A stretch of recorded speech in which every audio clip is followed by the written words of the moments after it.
Comment définir son vision board amoureux? Bonjour à tous et à toutes, j'espère que vous allez bien. Moi, ça va. Et si ça va pas, dites-vous que ça ira mieux demain et faites en sorte que ça aille mieux. C'est ce que moi j'applique au quotidien dans ma vie, hein. Je suis comme tout le monde, j'ai mes périodes de haut, j'ai mes périodes de bas.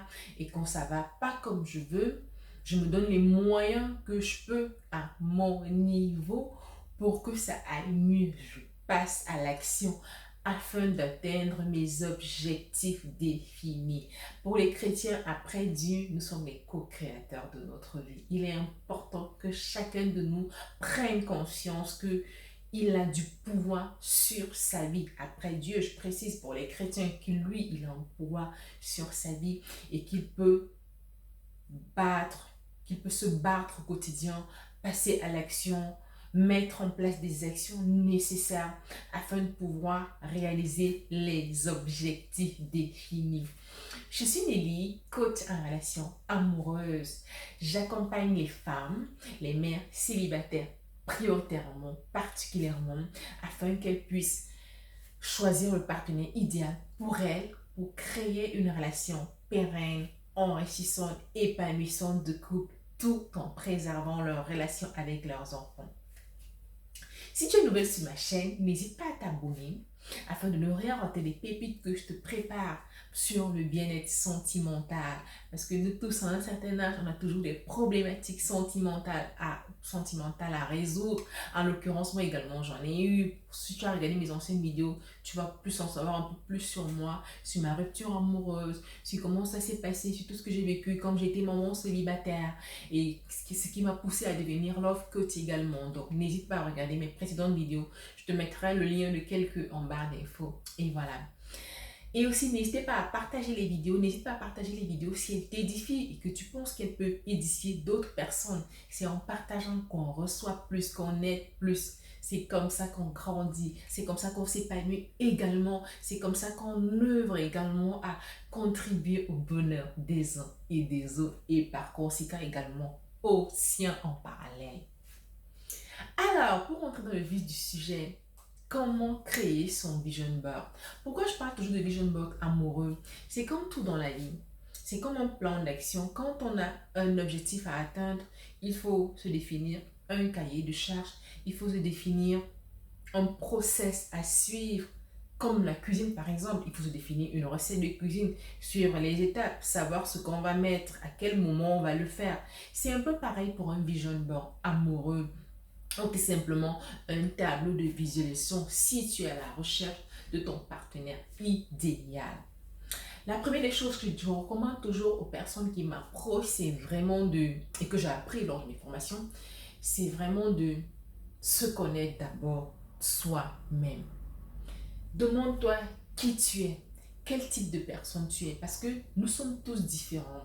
Nous avons tous des contextes socio-économiques différents. Nous avons tous des croyances différentes qui sont influencées généralement par notre vécu, mais c'est important de se connaître soi-même, vraiment. Donc demande-toi, qui suis-je? Quel type de personne je suis? Qu'est-ce que j'aime? Qu'est-ce que je n'aime pas? Qu'est-ce que j'ai vécu dans mon passé et que j'aimerais plus vivre maintenant? Quelle erreur ai-je faite, par exemple, dans ma précédente relation et que j'aimerais plus reproduire prochainement? Qui suis-je? Faire une mise à jour de soi. Je parlais dans mes vidéos sur les ruptures amoureuses qu'après, c'est important de faire le bilan de sa relation précédente afin de faire une mise à jour de soi, savoir en quoi on a été fautif ou pas, se développer personnellement afin que quand on est prêt à accueillir la meilleure relation amoureuse qui va arriver, afin qu'elle puisse démarrer sur des bases saines, afin qu'il puisse démarrer sur un meilleur départ et qu'elle puisse avoir toutes les chances de réussir. Donc, dans ton cahier, ton tableau de visualisation, il est important que tu définisses clairement qui tu es. Prends le temps nécessaire pour ça, ne te précipite pas.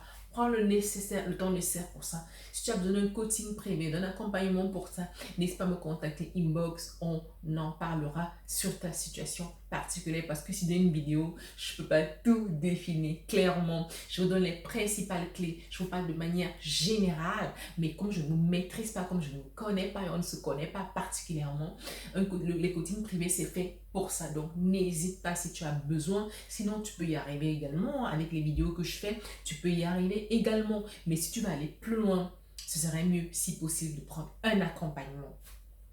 Donc, première des choses, qui suis-je? Deuxième des choses que j'ai notées pour toi, quelles sont mes motivations pour la vie de couple? Pourquoi je veux entrer dans une relation amoureuse? Pourquoi tu veux entrer dans une relation amoureuse? C'est important vraiment de définir ce pourquoi-là. Ça a l'air théorique, ça a l'air de rien, mais c'est important que tu prennes, que tu réalises, que tu te poses la question et que tu aies une réponse sur cette raison-là. C'est très, très important. Dans mes précédentes vidéos, je dis toujours aux personnes, je propose, j'invite, parce que je ne suis pas là pour imposer quoi que ce soit. Je vous invite. Après, c'est vous qui acceptez l'invitation ou pas. Mais moi, toutes les invitations que je vous fais, ce sont des invitations ce sont des choses que j'ai appliquées pour moi personnellement, qui ont marché. Ce sont des choses qu'avec le temps, quand j'ai pris du recul sur mes erreurs passées, j'ai compris qu'il fallait plus que je fasse ce genre d'erreur. J'ai compris avec le recul qu'il fallait que j'aurais peut-être mieux fait si j'avais agi comme ça aurait mieux marché. Et avec les formations de Love Coach que moi également j'ai fait, avec toutes mes formations, mes diverses formations que je peux vous étaler ici, j'ai appris beaucoup de choses parce que vous savez, on apprend tous les jours. Donc, deuxième des choses que je te disais, pour quelle raison tu sais envie de te marier, tu veux une relation amoureuse pour te marier, ok. Marie-toi pour des bonnes raisons. Quelles sont les raisons pour lesquelles tu veux te marier? Est-ce que c'est juste parce que tu as vu ta copine, ta voisine qui est mariée que tu veux te marier?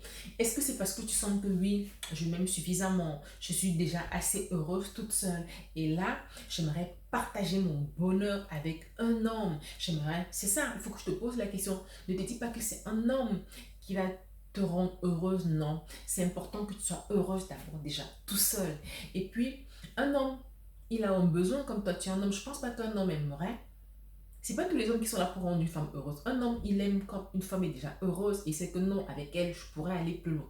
Donc, définis vraiment clairement pourquoi tu veux être en couple, pourquoi tu veux créer une relation amoureuse. C'est important. Sois au clair avec ça. Aie de la clarté sur cette question-là. Est-ce que tu veux te marier parce que ton visage, tu es prête, tu veux fonder une famille? C'est une raison valable aussi, mais vraiment définir le pourquoi. Ça te permettrait de mieux voir dans le type de personne que tu devras choisir.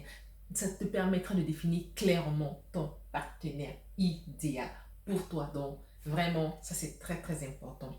Troisième des choses, comment je me vois dans la relation? Comment tu te vois dans la relation? Dans 1 an, dans 2 ans, dans 3 ans? C'est une relation amoureuse que tu désires. Comment te vois-tu là-dedans? Te vois-tu heureuse?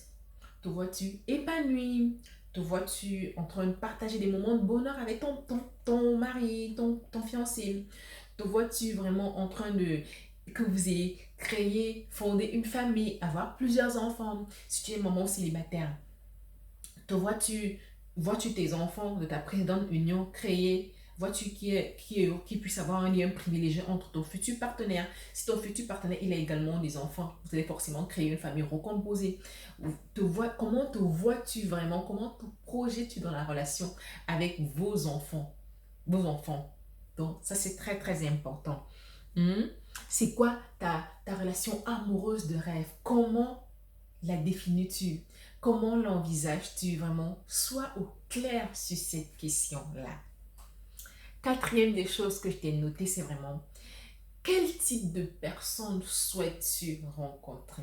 Quand tu as défini avec les 3 premiers, quand tu as répondu aux 3 principales premières questions que je t'ai posées, là, tu peux maintenant te demander quel type de personne je souhaite rencontrer? Quelle est ma vision sur le long terme, comme je te disais, avec ce type de personne dans la relation? Donc, voilà. Est-ce que je veux quelqu'un qui a déjà des enfants. Est-ce que, ok, si tu es maman célibataire, parce que j'accompagne en priorité les mamans célibataires, mais je suis open pour accompagner les femmes qui n'ont pas encore d'enfants, ça, il n'y a pas de souci.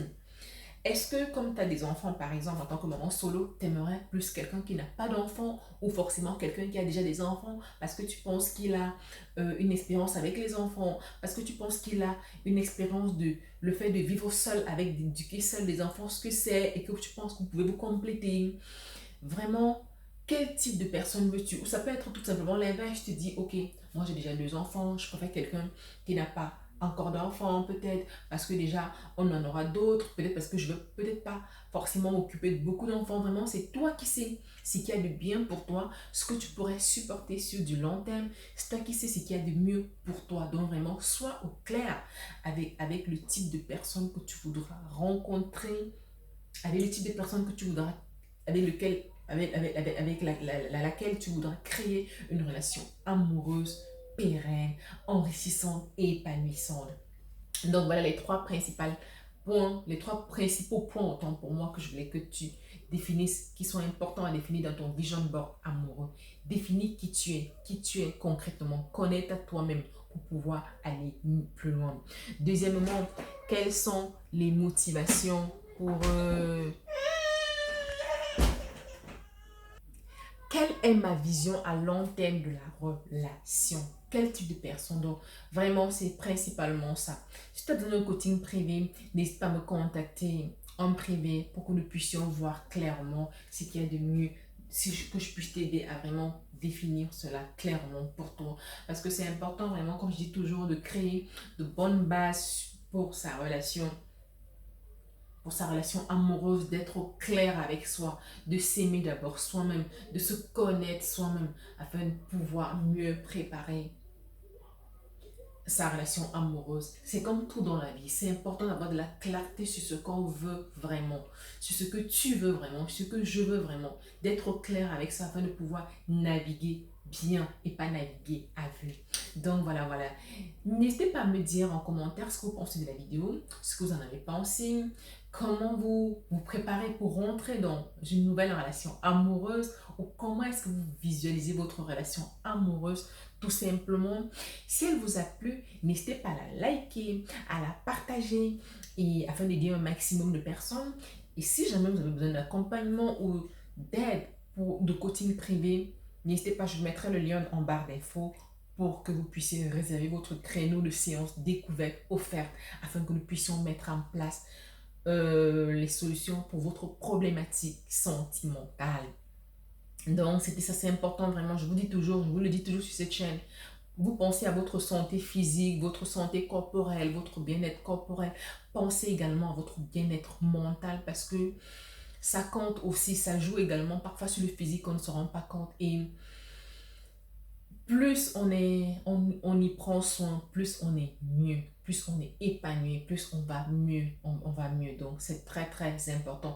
Et les relations amoureuses, sa relation sentimentale, quand on la vit bien, la santé mentale, elle va aussi pour le mieux. Donc, n'hésitez pas à y penser régulièrement. C'est pas seulement pour certaines personnes, mais œuvrez-y pour ça. Voilà. Je vous souhaite plein d'amour, plein de belles choses et je vous dis à très bientôt pour une prochaine vidéo. Bye bye!